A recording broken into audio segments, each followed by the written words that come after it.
हर हर महादेव, जय भोलेनाथ। नमस्कार दोस्तों, मैं साधना पांडे मार्गदर्शन पे आपका स्वागत करती हूँ। दोस्तों, मैं बात करूंगी जन्माष्टमी पूजा के लिए आवश्यक सामग्री कौन कौन सी है। दूसरी चीज़ बता दूं आपको कि यदि आपके पास बहुत कम सामग्री है फिर आप पूजा कैसे करें, ये सारी दुविधा आपकी इस वीडियो में दूर होने वाली है। तो चलिए देख लीजिए कि सामग्री क्या है। और एक चीज़ और बता दूँ आपको कि यदि आपके पास इतनी सामग्री है तो भी आप बहुत आराम से प्रेम से भगवान की पूजा कर सकते हैं, उनका जन्मोत्सव मना सकते हैं। और यदि इससे अधिक है तो भी कर सकते हैं, और नहीं है, बहुत कम सामग्री है तो भी आप बहुत आसानी से पूजा कैसे कर सकती हैं। सबसे पहले आप जानते हैं कि कलश रखना बहुत ज़्यादा अनिवार्य होता है। तो कलश रखने के लिए ये 3 सामग्री होना बहुत ज़रूरी है। जैसा कि आप जानते हैं, सुपारी, हल्दी और सिक्का, तो ये कलश में डालने के लिए बहुत ज़रूरी है। अगली चीज़ दोस्तों, कलश के जब किनारे पे, यानी कि चाहे आप कच्चे पात्र में रखें या फिर किसी लोटे में रखें, तो ये कलावे से उनके मुख को बांधना है। यानी कि जैसे कि बता रही हूँ मैं, देखिए ये लोटा है तो जैसे कलश आपने इसमें रखा तो इसमें इस तरह से करके बांधना बहुत आवश्यक है। तो इसके लिए आवश्यकता होती है कलावा की। दूसरी चीज़ दोस्तों कि आपको ये गेहूँ या फिर जौ रखना है, जो कि कलश के ऊपर ऐसे रखना है, वो रखना है। और अगली चीज़ है कि ये पान के पत्ते ये आम के पत्ते काफ़ी शुभ होते हैं कलश में डालने के लिए। तो आम के, अशोक के पत्ते आप अवश्य रखें, इससे आप कलश में डालेंगे तो काफ़ी शुभता बढ़ाने वाले ये पत्ते होते हैं। और एक दीपक रखेंगे आप कलश के ऊपर, क्योंकि इसमें दीप कलश ही रखा जाता है। दूसरी चीज़ बता दूं कि यदि आप कलश रख के पूजन नहीं करना चाहते हैं, बहुत साधारण विधि से करना चाहते हैं, तो आप इन सामग्रियों को नहीं रखें, क्योंकि आपने साधारण विधि से पूजा करना है। लेकिन फिर भी आपको एक दीपक रखना अनिवार्य है।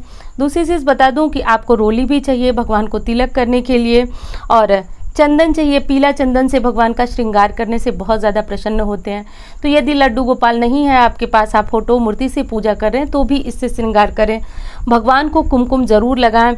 दूसरी चीज़ है दोस्तों कि ये मिश्री भगवान को चढ़ाया जाता है। माखन मिश्री इत्यादि का भोग ये है माखन। इसका भोग लगाने से भगवान की, मतलब कहा जाता है कि जो 56 भोग अर्पित करके सुख भगवान को प्राप्त होता है, वो सिर्फ माखन मिश्री अर्पित करने से होता है। तो ये 2 चीज़ें भगवान की बहुत विशेष प्रिय वस्तुएं मानी गई हैं, तो इन्हें आप भोग स्वरूप जरूर अर्पित करें। दोस्तों, पंचामृत से स्नान कराने, यानी कि श्री कृष्ण जन्मोत्सव के उपरांत आप पंचामृत से स्नान कराएंगे भगवान को, तो उसमें होता है दूध, दही, घी, शक्कर, शहद। तो देखिए ये दूध है, ये दही है, ये घी है, और ये शहद है, और शक्कर इसमें मैंने लिया हुआ है, यहाँ पे शक्कर है। तो ये सारी सामग्री हो गई। और दूसरी चीज़ बता दूं कि अब आपको एक चीज़ और रखना है, जो कि भगवान के लिए बहुत कहें तो ज़रूरी है। श्री कृष्ण जन्मोत्सव के समय खीरे का अपना एक अलग ही महत्व है। तो यदि लड्डू गोपाल हैं तो इनको बीच से सिक्के से इस तरह से काट करके, आप जानते भी होंगे, उसमें छुपा करके वो जन्मोत्सव कराया जाता है। और यदि आप फोटो मूर्ति से पूजा करें तो इस तरह के प्रोसेस को आप नहीं करेंगे। लेकिन हाँ, यदि श्री कृष्ण जन्मोत्सव का मना रहे हैं तो इसमें खीरे का इस्तेमाल आपको ज़रूर करना होगा। यहाँ देख लीजिए दोस्तों, आपको जो भी मौसमी फल उपलब्ध हो आप वो रख लें। और पीले फूल भगवान को जरूर अर्पित करें, क्योंकि भगवान विष्णु पीताम्बरधारी कहे जाते हैं। पीले पुष्प अर्पित करने से भगवान की विशेष कृपा मिलती है। ये बहुत थोड़े से फूल हैं और मुझे मंगवाना है, जैसे गेंदे वगैरह के फूल, उनकी मालाएं तो अभी आ नहीं पाई थी, तो मैंने सोचा समय से आपके पास वीडियो पहुंचनी चाहिए, इसलिए मैंने इतनी सामग्री आपको दी। ये तुलसी पत्तियां हैं, यदि आपके पास मंजरी हो तो भी चढ़ा सकते हैं तुलसी पत्ती, क्योंकि इनके बिना तो श्री हरि विष्णु भोग स्वीकार ही नहीं करते, तो तुलसी पत्तियां रखना अनिवार्य है। जब आप भगवान को पंचामृत से स्नान करा लें, उसके बाद शुद्धोदक स्नान करा लें, सारे काम करने के बाद अब बारी आती है भगवान के श्रृंगार की। श्रृंगार जो कि चंदन से करेंगे आप, फूल, मालाएं इत्यादि चढ़ाएंगे। उसके बाद भगवान को मोर पंख अर्पित करने का बहुत अधिक विधान है। तो मोर पंख आप बाजार से लाएं और भगवान को अर्पित करें। उनके मुकुट में आप लगा सकते हैं, उनकी पगड़ी में लगा सकते हैं, उसके बाद उन्हें झूला झुलाएं। तो ये काम करें आप। दोस्तों, भगवान को जनेऊ अर्पित करने का भी आज विधान है। तो जब आप उनको कपड़े वगैरह पहनाएं तो फिर जनेऊ अर्पित करें।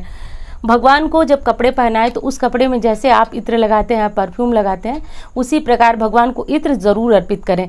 इससे आपके घर में संपन्नता आती है, माता लक्ष्मी की कृपा बरसती ही बरसती है। तो यही सारी सामग्री थी दोस्तों जो कि आपको रखना था। दूसरी चीज़ बता दूं दोस्तों कि जो भी मिष्ठान आपको मिल सके, जो लगे आपको कि भगवान को अर्पित करना चाहिए, वो ज़रूर अर्पित करें, क्योंकि इससे भगवान की विशेष कृपा होती है। वैसे तो आप बनाना चाहें तो आप भगवान को 56 भोग भी बना करके लगा सकते हैं। भगवान को 56 भोग खिलाने से काफ़ी प्रसन्नता होती है।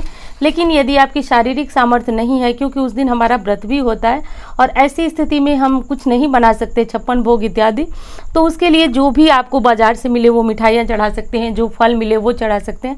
एक चीज़ और आपको चढ़ाना है, माता देवकी के लिए आपको पंजीरी चढ़ानी है, जो कि धनिये की बनती है। तो वो अभी मेरे यहाँ तैयार नहीं हो पाई थी। धनिये को थोड़ा सा भून करके और उसको पीस करके प्रसाद बनाया जाता है। तो ये प्रसाद कृष्ण कान्हा जी को नहीं चढ़ता है, ये माता देवकी को चढ़ता है। तो ये प्रसाद भी रखा जाता है। बाकी ये बड़ा साधारण सी पूजा विधि थी जो कि मैंने बताई, और बहुत कम सामग्री थी जिसमें आप अपनी पूजा को संपन्न कर सकते हैं। यदि आपके घर में लड्डू गोपाल नहीं है तो आप अभिषेक नहीं करेंगे, फिर ये अभिषेक की जो सामग्री है वो आप नहीं इकट्ठा करेंगे। बाकी जो सामग्री है वो मैंने आपको बता दी। तो बस इतनी ही सामग्री थी और आप इतनी ही सामग्री में बड़ी आराम से पूजा कर सकते हैं। एक चीज़ और बता दूं कि अभी मुझे जाना है लेने भगवान के कपड़े, उनके मुकुट इत्यादि और उनके जो ज्वेलरी होती है, तो वो अभी मैं ले नहीं पाई थी। यदि आपकी जो भी जैसे भगवान की साइज हो, आप उनके अनुसार कपड़े ले लें, कुछ गहने ले लें, जो भी मालाएं वगैरह आप चढ़ाना चाहते हैं वो चढ़ा दें। दूसरी चीज़ बता दूं कि आपके यहाँ यदि लड्डू गोपाल जी नहीं है तो सिर्फ आपके यहाँ फोटो हो, तो फोटो में आप बोलेंगे कि किस प्रकार से भगवान को हम वस्त्र अर्पित करें, तो फिर जो कपड़ा आता है पीले रंग का, देखिए पीले रंग का विशेष महत्व है। मैं इस बात पे बार बार जोर दे रही हूँ क्योंकि भगवान विष्णु श्री कृष्ण जी पीताम्बरधारी हैं।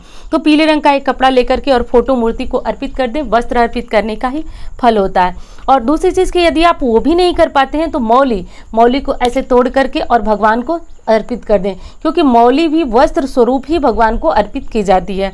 तो ये सारे कार्य करके आप भगवान की पूजा प्रार्थना। अब दोस्तों बारी आती है हमारे दक्षिणा की, क्योंकि कोई पूजा पाठ करने के उपरांत हमें दक्षिणा रखना होता है। तो ये हो गई हमारी दक्षिणा। दक्षिणा हमेशा अपनी शक्ति श्रद्धा के अनुसार ही रखनी चाहिए। तो आपको जितना हो 11, 21, 51, 501 जितनी आपके पास सामर्थ्य हो आप उतनी दक्षिणा अवश्य रखें, क्योंकि दक्षिणा पूजा की पूर्णता के लिए रखना अनिवार्य होता है। अब अगली चीज़ बता दूं दोस्तों, यहाँ कपूर, हाँ, पूजा के उपरांत आप सभी जानते हैं कपूर का इस्तेमाल होता है भगवान की आरती करने के लिए।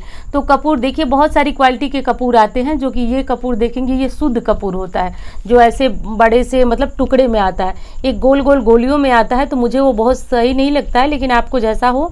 लेकिन ये कपूर पूरी तरह से शुद्ध है, चाहे आप पूजा करें चाहे घर की शुद्धता के लिए जलाएं, ये कपूर काफ़ी शुद्ध होता है।